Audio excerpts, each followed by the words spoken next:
Today we're changing our brake pads and our brake discs on the Clio, and we need to change the discs in such a short time as I'm a numpty who managed to muller mine as I destroyed my pads on the last track day, which thus meant metal on metal destroying the discs. So we've got the same discs and we're changing over from the PBS pads, which are 140, so these Carbon the Rain RC6s, which are 200 quid. Hopefully they'll be a lot better because they're £60 more. We're going to get them changed and see how they do on the next track day. But this is how we change the pads on a Clio. First things first, 17mm socket, breaker bar, and we're just going to crack these loose. And once you've done that, we're going to get the jack and jack it up. So let's do that. So get your mate to pump your car up, and then we'll whack the jack stand in for safety. Where are you going to put the stand? And we're going to put the stand on the frame rails. Keeping an eye on your jacking pad, because you obviously don't want it to fall on you. That should do. Thank you, Robbie. Perfect. Can we have that down, please, sir? Yes. Very slowly. I know, but your jack doesn't like to go nice and slow. Got to be sensitive with it. Treat it like a lady. There you go. Yep. And then we'll also keep our jack in place, just so we've got the double failure method. And then as you've loosened your nuts, you can just crack them off and screw off your last nut and then pull the wheel off. So we've got 17mm spanner holding one of the bits at the top of the caliper and 13mm socket on the back to loosen it. So spanner staying, holding it tight, and then loosen it with your socket, or do it the other way around if you're Rob.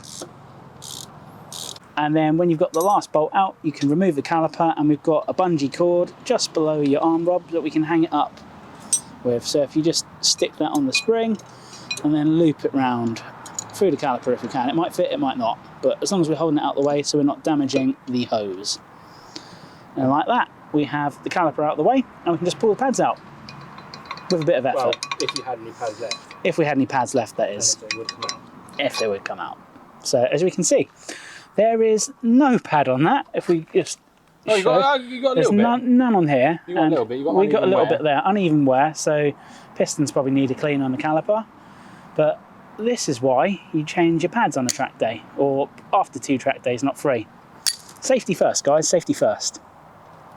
So to get the caliper holder off, you need an 18mm socket. You've got 2 bolts, and Rob is just unscrewing that now. And we'll pull that out of the way, then we can start cracking on with getting the disc off.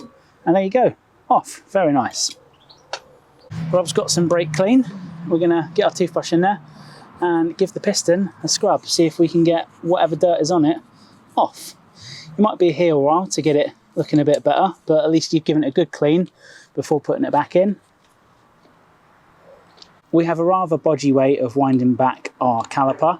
We've taken the cap off the brake fluid so we don't overflow and cause any more pressure. And we're going to get our clamp here, use the old pad, and then push it back in. Once we've done that, get your T40 and loosen your bolts on the brake disc, then we can pull it straight off. Bada bing, bada boom. We stand corrected. We have some solid blank discs rather than some drilled discs, and then we're going to pop our 2 screws back in. Easy as pie. So we've got our disc on, and now we're going to put our carrier back on, and that is the 18mm you need in the back of that, so we're going to crack on with that. So get your pads and then just chuck them in, one on each side. Easy as that. And then next we're going to get the caliper on. Once our caliper's on, we can tighten it up, use your 17mm spanner to hold the nut in place, and then with your 13mm socket on the back, you're going to tighten the bolt up, and then we're going to pump our brakes, so we're pushing the pads onto the disc, and then we can double check our disc bolts are in tight. Next step, grab your wheel, and if you've got some studs, they go on nice and easy like that. Then get your 17mm nuts and slam them on. Then we're going to let the jack down and do the other side. So we're going to jack the car up a little, pull the stand out, let it down, then torque our wheels. So Rob, if you do the honours and get rid of that jack stand, you might need to give it a jiggle.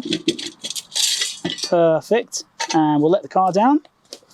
If you do the honours, give it a twist. Now we're going to get our torque wrench, and we're going to set that anywhere from 100 to 110. I'm pretty sure the book says 95, but we'll just give it that extra nip up, and we'll make sure it's tight. So if you could nip it up till the click, please, Robbie.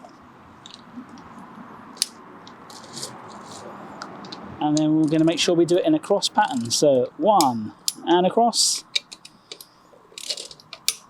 and across, and across. 1 click, please, Rob. Perfect. So once you've got your car back on the ground, pump your brakes, just make sure your pads are pushing on the disc and you've got some brake pressure there.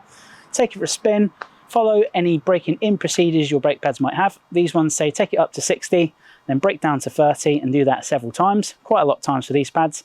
Then go on your merry way, do your track day, drive around, and then next time we'll hopefully see you on the track. So like, share, subscribe, and we'll see you next time.